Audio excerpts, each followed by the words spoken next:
Ресурсниот центар на родители на деца со посебни потреби ја почнаа кампањата за собирање потписи за измени на законската регулатива, која треба да донесе подобри услови за живот на децата со посебни потреби.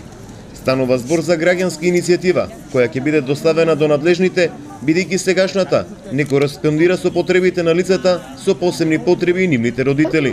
Оние промени кои што очекуваме да се случат пред се од сферата на социјална заштита, за зголемување на посебниот додаток, да се издиференцираат групите на лица со посебни потреби, нешто што сметаме дека треба час порано да се случи, затоа што на тој начин ќе му возможиме на семејствата на лица со посебни потреби да живеат еден достоинствен живот и да може да бидат што е можно понезависни во државата во која што живеат.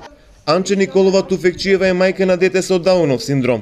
Таа беше меѓу првите што стави потпис на иницијативата и смета дека државата може многу повеќе за оваа категорија граѓани. Моментално ние, родителите на децата со пречки во развојот, не сме задоволни од условите во кои што се инклузираат и живеат нашите деца и затоа јас како родител на дете со пречки во развојот се приклучив кон оваа граѓанска иницијатива и сите ние од Струмица.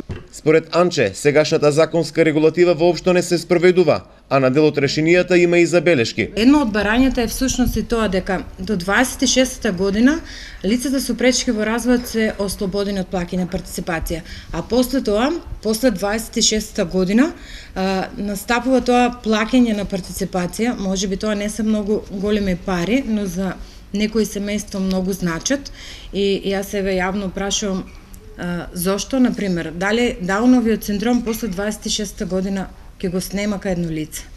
Книги за потписи за измени на законската регулатива за децата со посебни потреби денове беа отворени во градовите од Југоисточна Македонија, а кампањата ќе продолжи и во останатите градови од државата.